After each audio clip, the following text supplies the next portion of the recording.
Minsan, hindi mo talaga kailangan mag-alala sa budget at gamit para makaranas ng adventure.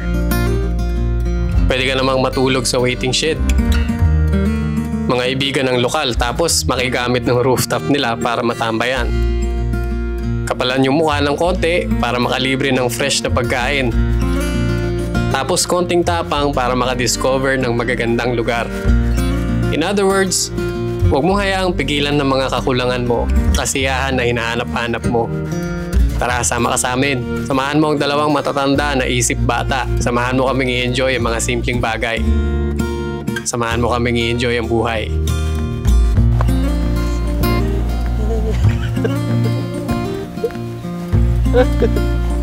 Paglasa ng ulan.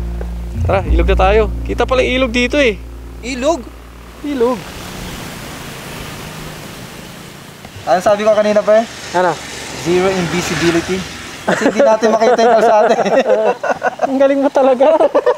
Dito tayo mag-i-start ng ating adventure sa Baguio. Sino magdududa na nasa Baguio tayo? Yan ang patunay. Zero visibility. Ang sarap! Nakatakas din tayo sa init. Grabe, so pupunta tayo ng Atok at mag-i-explore doon. Maghahanap tayo ng mapagkakampingan na walang mga kasamang may ingay, magugulo, panira sa kapayapaan, mga walang pakialam sa ibang tao, walang mga ganon. Yun ang hanapin natin kung meron. At kung makahanap tayo, i-share ko sa inyo kung paano. O nga pala, bago nating setup sa GoPro natin, oh. So, meron siyang quick release na magnet mount. Mamaya i-detalye ko kung paano ko to ginawa. Maganda siya kasi madali mo siyang matatanggal para mag-iba ng angulo habang nagda-drive. Ayan, oh. Tapos babalik mo. O, diba? Diba yan? Medyo mabigat nga lang. Late na kami naka-take off ng Pangasinan kaya inabot kami ng hapon sa Baguio. Buti na lang maganda ang panahon. Yun nga lang nang malapit na sa Atok, medyo lumakas ang ulan. Meron naman kaming dalang mga kapote pero mas pinili naming magpatila na lang. Di naman kami naghahabol ng oras.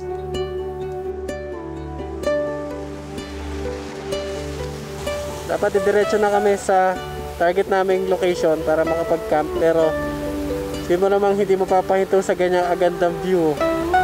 Napakaganda na sunset.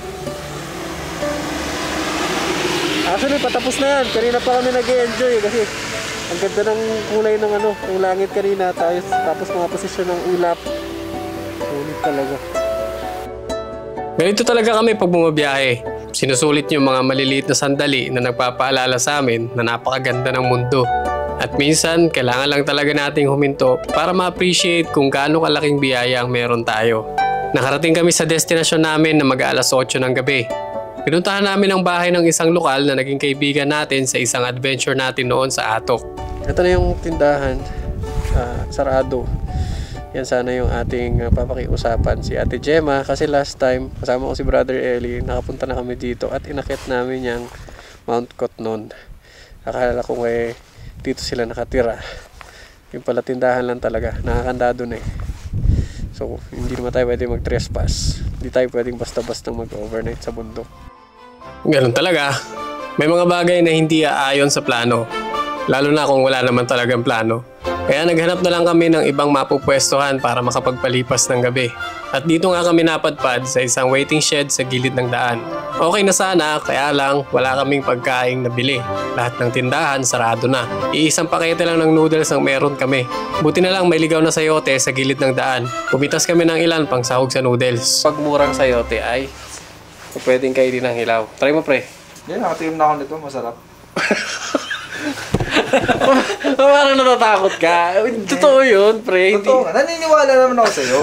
Hindi ko na kailangang patunayan. Hindi mo kailangan yung patunayan. Yung pagtitiwala. Ano pa to ha? May abon. Oo, tingnan mo parang mansanas gagi or peras. Ito na nga eh.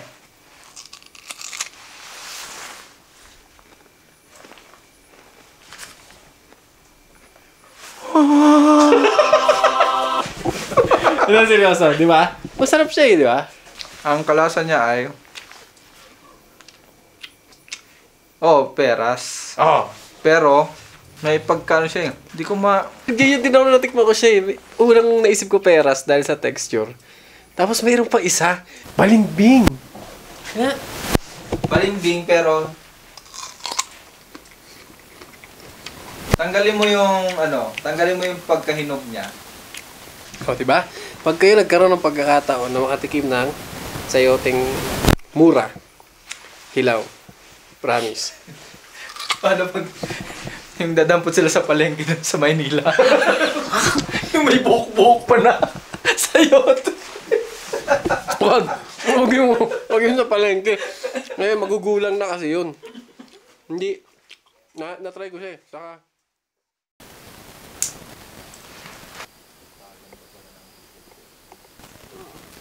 Mas maganda rin sa Mount Olis kasi makikita mo lahat. Kinaumagahan, pagkatapos makipagkwentuhan kina Tita Susan, na pinsan pala ni Ate Gemma na may-ari nung bahay na dapat tutuluyan namin kagabi, lumarga na kami para mag-ikot-ikot. Kayo ay pupunta ng Atok, talagang nasa looban ang magagandang view. Wala pa kayong kaagaw sa pwestuhan, oh. Kahit saan kayo huminto at mag-picture. Una namin pinuntahan itong malaking burol na bato malapit sa pwesto namin. Akitin sana namin itong napakalaking bato na to. Kaya lang, ayon sa mga lokal ay medyo alanganin. At yung tanging daan, kailangan mo mag-rock climbing. Hindi siya trail talaga. So dito na lang, tingnan namin yung view yung dulo ng daan na to. May merong punto doon sa dulo. Nagpaalam kami sa isang lokal para i-explore yung area. Sa bungad ay may taniman ng sayote. Ito, yung ibabaw ng taniman ng sayote. Malamang nakikita niyo yan sa daan pag pupunta kayo ng Cordillera. Pero hindi niyo alam na sayote pala yan. Minsan nasa yan eh, harap ng bundok, yung sobrang tarik na part ng bundok. Hindi na kami lumayo at in-enjoy na lang ang view. Ganito ang laging namimiss ko sa Cordillera. Yung view na naglalaki ang mga bundok na magpapaalala sa'yo na napakalaki ng mundo. Sayang ang oras sa paglulugmok sa problema. Kaya minsan kung hindi ko pa makita yung solusyon, ganito na lang ginagawa ko. Biyahe saglit, recharge, tapos magkakaroon ng panibagong perspective, then eventually, malalaman ko na ang sagot sa problema ko. Pera. Maraming pera.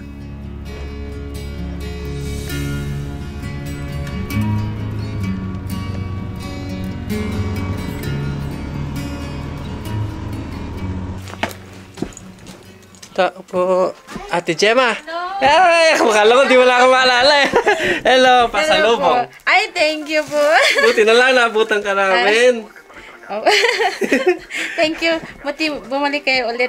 Oo, matagal ko ng plano. Ngayon lang nagkaroon ng oras. Ay, sige. Kagabi, andito kami. Ay, Tapos, sarado na. Sabi ko eh. Ay. Nakaya namang akitin namin yan or mag-overnight kami dyan sana. Saan? Diyan kami nag-overnight sa may, Saan? sa may, ang tawag dyan, waiting shed sa, Ay, dyan sa baba. oo. Yung mas malaking waiting shed niya. Medical outreach, consultation, circumcision, and others. Oh, pre, chance mo na. Bakit ako? Sabi ka pa sa akin na, pre. Ayoko Huwag kang, niyan, pre. huwag kang maingay. Masakit kasi yan. Hindi, may anesthesia naman yan. Kahit na, takot ako. May 60, ay wala na, tapos na. Sayang. Gustong gusto ko pa naman.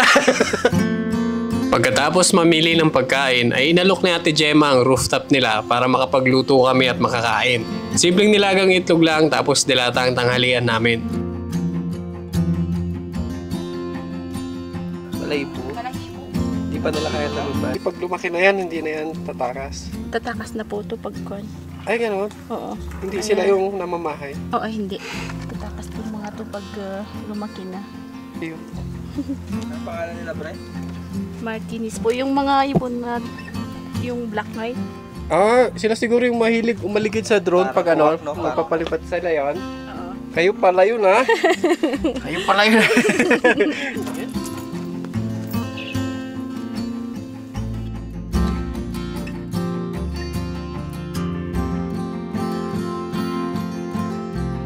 Akyat na tayo sa Mount Cotton. Kung kilala niyo yung Mount Olis, katapat lang ito nun. At dito, walang bayad at walang mga kasabay na ibang turista. Solo-solo nyo ang lugar. Ito may flat spot na yan. Sarap sana mag-overnight eh. Oh, yan naisip ko dyan eh. Yan, latag tayo ng ano dyan oh. Cot bed. Oh, kahit tent pwede dyan eh. Ay, tanim din eh, no? Tanim ka yan? Oo, meron. Ito lang ang wala eh. Pero cot bed sana ako. Kung alam niyo yung cot bed, napakaganda no kasi kahit sa ang terrain, effect talaga. Makakatulog ka ng maayos. Tapos tarp, no? Pre, may mas magandang spot pa. Saan? Kita mo yan? Uy, oo nga, flat na flat. Sakto-sakto yung tent ko doon. Oo.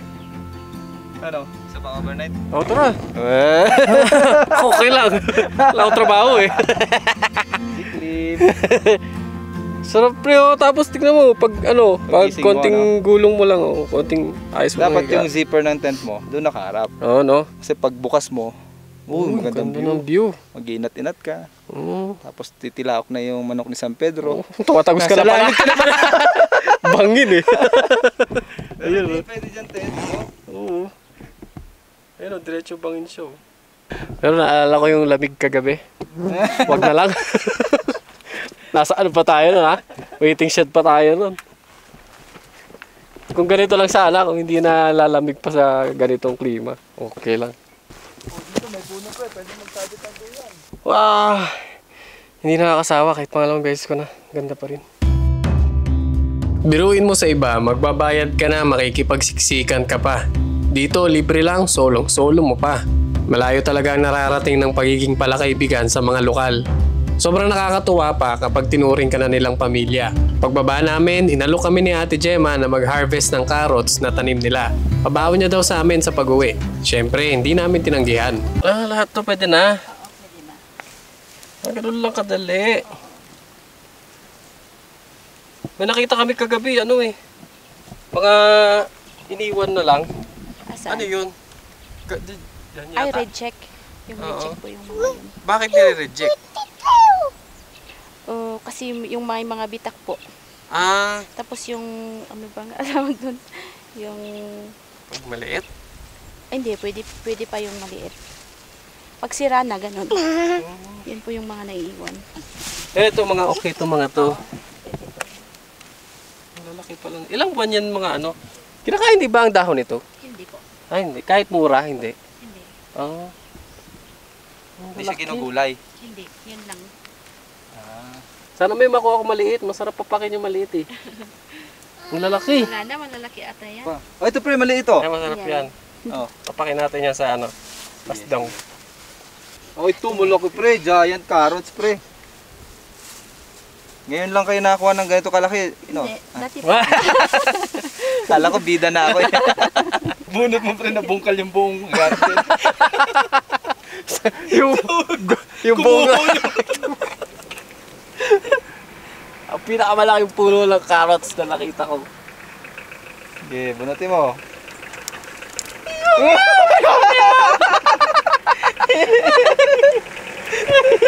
Alaya! Balik ko pa. Lahat na nutrition napunta pala sa puno.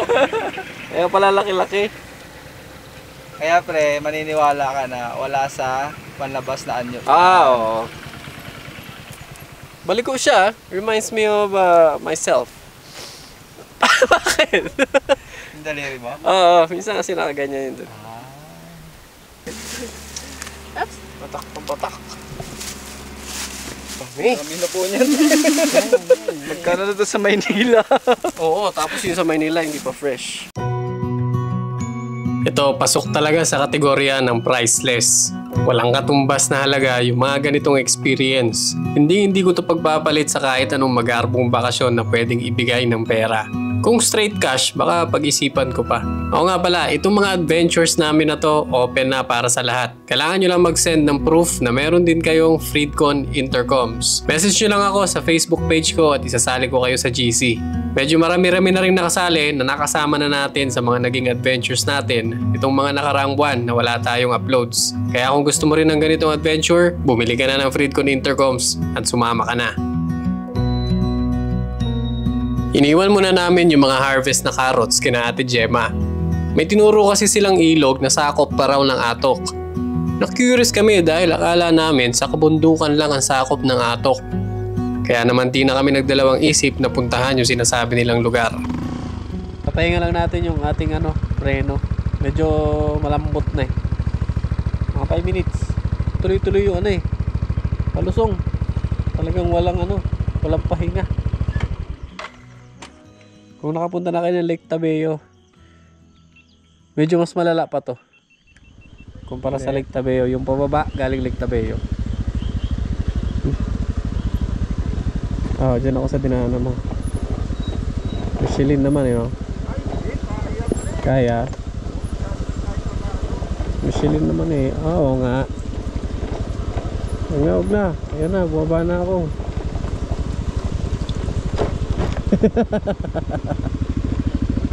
Pero legit, kinabahan ako dun. Ang green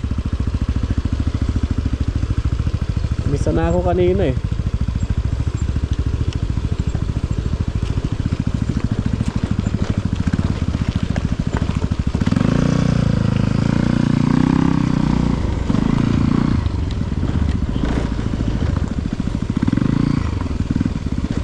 Ito yung tinatawag na tramline ng mga taga Highlands.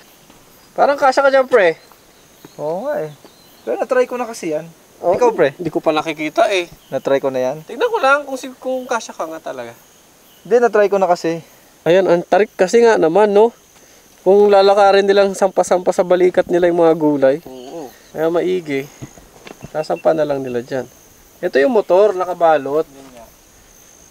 Motor yan, as in literal na motor. Tapos yung niya, sprocket, nakakabit dito sa pulley na humihila dito sa tramline. Pangatlong stopover natin para palamigin yung brakes. Hindi talaga kaya. Yung second stopover namin parang lang, mga less than 100 meters. Pero lang kalapit. Sa sobrang tarik niya, ang baho na talaga, may sunog na. Ihilit pa rin, makakapaso. Kung kailan malapit na yung ilog, dinig na Narinig nyo. Pero kaysa naman isa palaran natin, di ba? Mabuti nang safe. Safety first, always. Para may idea kayo kung gaano katarik. Todo na yung piga ako sa brake levers natin. Wala talaga, ayan. Madaw-dos pa rin, pre. Dito na, pahinga na tayo dito.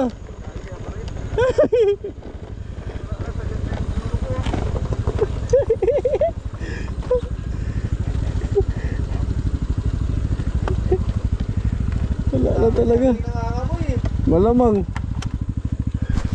Wala na akong preno sa likuran, pre. Wala. Isa yung ayon. Kaya di ko naamoy. Pahinga natin ang 10 minutes.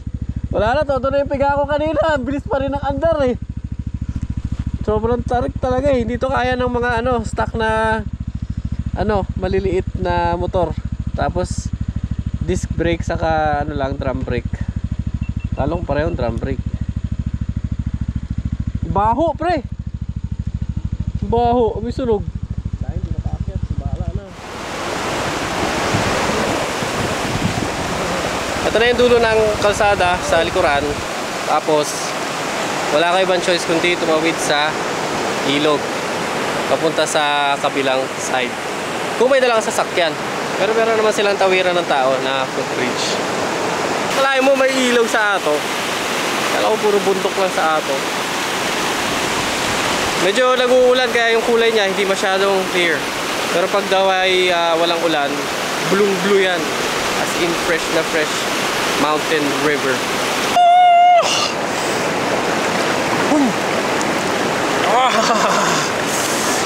Masarap! Masarap pero malamig! Hindi naman malamig Ito lang. Lamig Pero masarap. So refreshing. Yeah!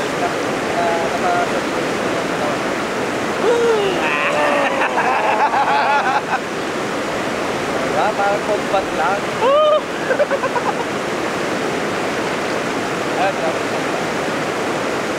Pwede pala po ito tatawid na motor sa sa Hangi Bridge. Grabe ba talaga ang tibay ng mga lokal. Tibay, pre. Alula kaya yan.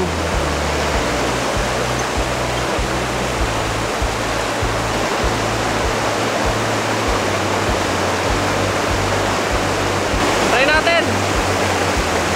Kuha natin. Ah, Ano? una ka, hindi tayo kasya sabay eh. Bakit lagi na lang ako nauna? Lagi yan eh. Malapad tayo. Kaya yan.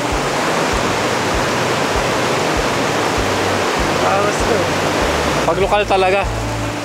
Matibay. Matibay din yung bridge. Bigit kaya yung Motorstar na yan. Ay, Motorstar Lucy.